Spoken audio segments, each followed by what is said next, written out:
Sud Radio, l'invité politique, Jean-François Achilly.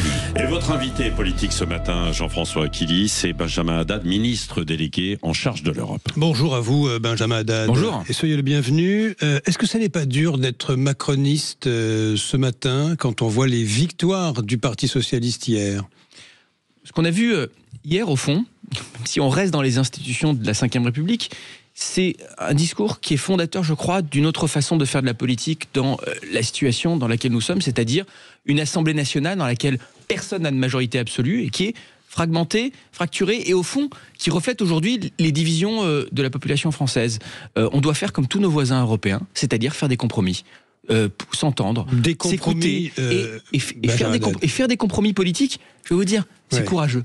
C'est plus courageux que de s'arc-bouter sur des logiques de parti. C'est plus courageux que d'être en permanence dans la violence, dans le jeu à somme nulle. C'est avancer l'un vers l'autre pour un seul objectif, l'intérêt général du pays et la stabilité. Notre pays a besoin d'un budget, il a besoin d'avancer. On doit mettre fin au chaos politique et au spectacle qu'on a vu ces dernières semaines qui a consterné énormément de Français. Et j'en fais partie. Et je vais vous dire, vous l'avez rappelé, je suis ministre délégué aux Affaires européennes. J'ai passé beaucoup de temps cette dernière année à aller chez nos voisins. Aucun d'entre eux n'a de majorité absolue. Et ils arrivent à faire des compromis, ils arrivent à s'entendre, ils arrivent à trouver des coalitions pour avancer. Eh bien, c'est le moment à nous de prendre nos responsabilités collectives. Vous dites compromis, suspension de la réforme des retraites jusqu'à l'élection présidentielle, jusqu'à 2028. Contribution exceptionnelle des Français les plus riches dans le prochain budget, abandon du recours au 49.3, ce n'est plus un compromis, c'est une défaite en race campagne. Le Parti socialiste a fait carton plein. La réforme des retraites, c'est la réforme phare qu'Emmanuel Macron a défendue bec et ongle auprès des Français. Mais moi je vais vous le dire. Mais ça ne vous choque pas, vous ? Non, mais si vous me demandez mon avis personnel, moi, je vous le demande, oui. Moi j'ai été porte-parole du groupe Renaissance pendant la réforme des retraites. Et je l'ai défendue. Et je continue à penser que c'était nécessaire. Pourquoi ? Parce qu'on a un système de retraite par répartition qu'il faut préserver, comme l'a dit le Premier ministre Sébastien Lecornu hier à la tribune de l'Assemblée nationale.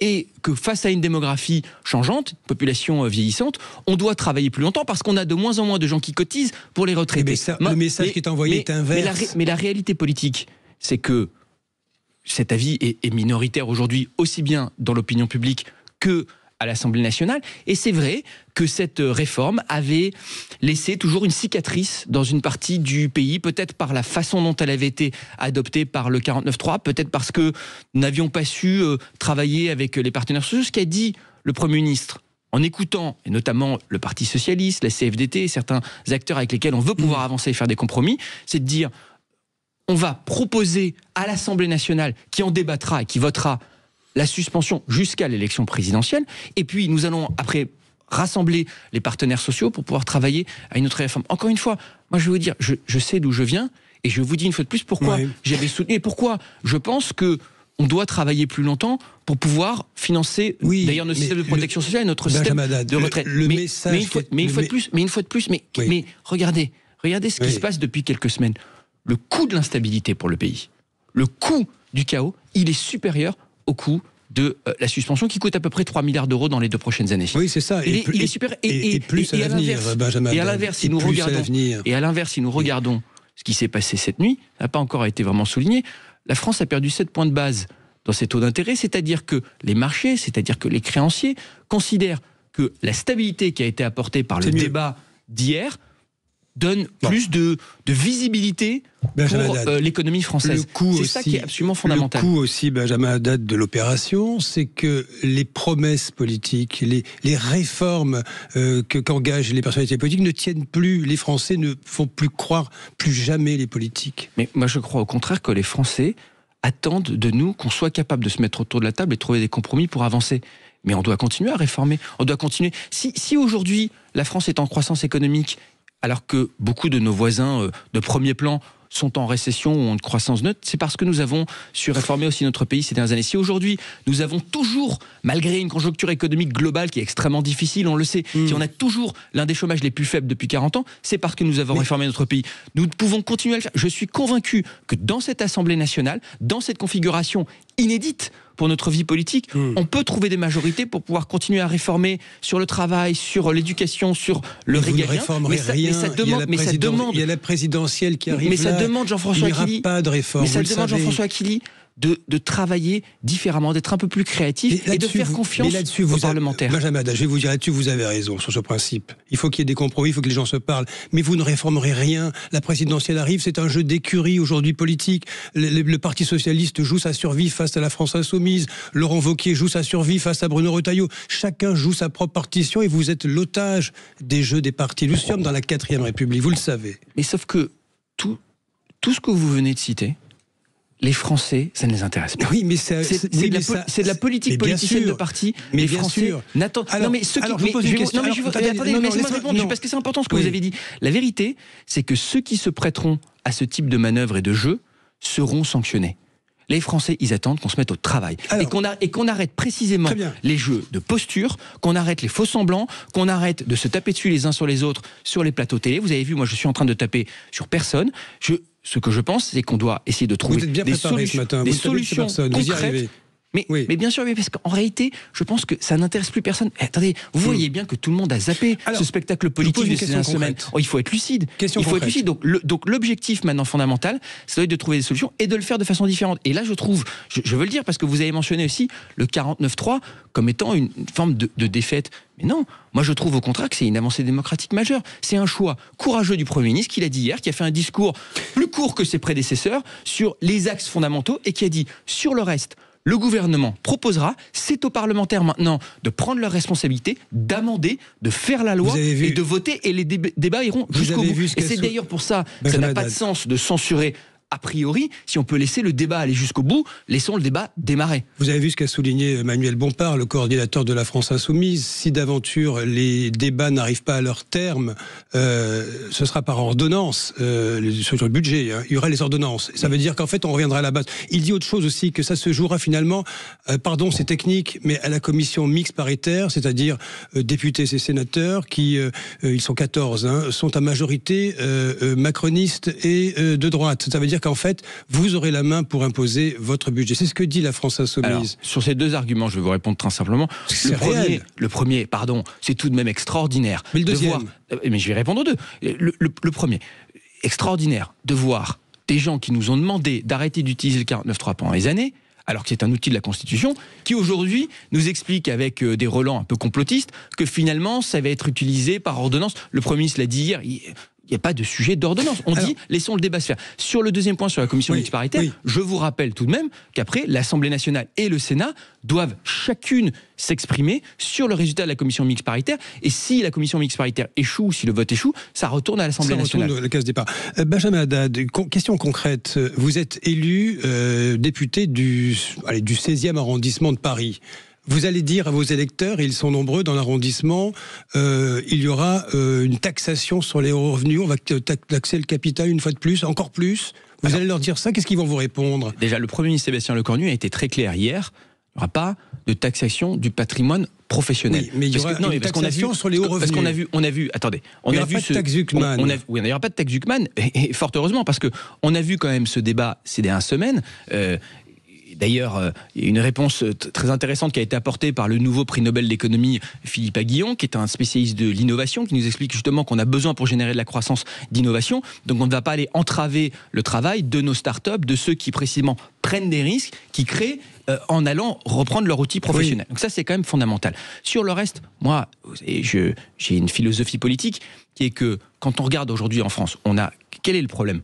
On est généralement plus taxé que nos voisins européen. On est le pays ou l'un des deux pays les plus taxés de l'OCDE. En revanche, on a plus de dépenses publiques. Donc on doit réduire la dépense publique. C'est ce que fait ce budget. Il préserve ou il augmente dans quelques domaines clés. Je pense notamment à la défense. À un moment où la guerre est de retour sur notre continent, notre pays continue d'augmenter ses moyens de défense. Mais en revanche, nous réduisons la dépense publique. Ça doit être ça, la priorité. Après, effectivement, une fois de plus... Vous taxerez les hauts revenus. C'est ce que la gauche le veut, l'exige. Mais je vous le dis, moi, j'ai ma philosophie politique qui est que je pense que fondamentalement, on doit générer des recettes par la croissance, par l'activité. Vous taxerez les hauts revenus, c'est ma question. Et que nous devons réduire les dépenses. Ça doit être ça notre priorité. Après, Mais il y aura une fois de plus un débat parlementaire. Avant même. Vous allez taxer les hauts revenus avant. C'est ce que vous direz vos électeurs. Mais il y a un budget qui va être proposé. Et ce budget, il y avait une taxation exceptionnelle qui est prolongée, mais qui était déjà d'ailleurs dans le budget précédent. Et après, une fois de plus, les parlementaires s'exprimeront, débattront et pourront voter. Bruno Retailleau. Mais je voudrais vous rappeler que c'est ma famille politique, le président de la République, qui a réduit les impôts ces 8 dernières années et qui a redonné une trajectoire fiscale lisible et stable pour attirer des investissements et soutenir la création d'entreprises ces dernières années. Il faut le dire, c'est nous qui l'avons fait. Bruno Retailleau, qui était membre du gouvernement jusqu'à récemment, une poignée de jours, a dit « Le gouvernement est l'otage des socialistes, la gauche n'est pas au gouvernement mais elle le dirige ». Oui ou non, ce matin, est-ce que vous nous dites-nous si oui ou non vous êtes l'otage du Parti socialiste? Mais non, en plus, dans le contexte de ces derniers jours, si vous me permettez de ne pas utiliser ce mot, mais au-delà de ça... Déjà, moi j'ai du respect et de l'estime pour Bruno Retailleau. J'ai été au gouvernement avec lui pendant 1 an. Je pense que ça a été un excellent ministre de l'Intérieur. Et moi je crois une fois de plus que les Français n'attendent pas de nous, là, de s'écharper sur des sujets de politique politicienne. Le Parti Socialiste, moi je ne suis pas au Parti Socialiste et M. Faure a dit lui-même... Et vous venez de l'UMP. Je viens de l'UMP, je suis de droite. Mais M. Faure a dit lui-même qu'il était un opposant au gouvernement. Maintenant, il représente des Français.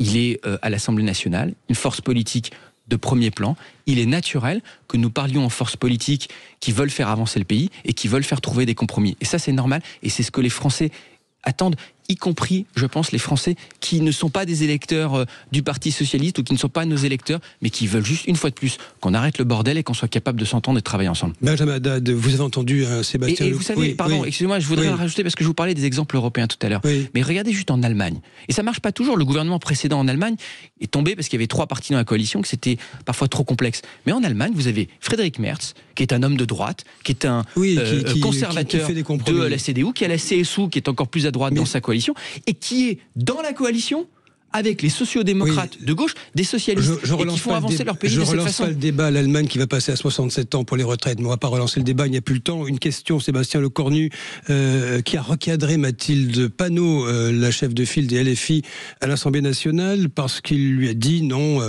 nous n'avons pas fourni de matériel militaire à Tsahal. D'ailleurs, il n'a pas contredit le mot génocide qu'utilise Madame Panot.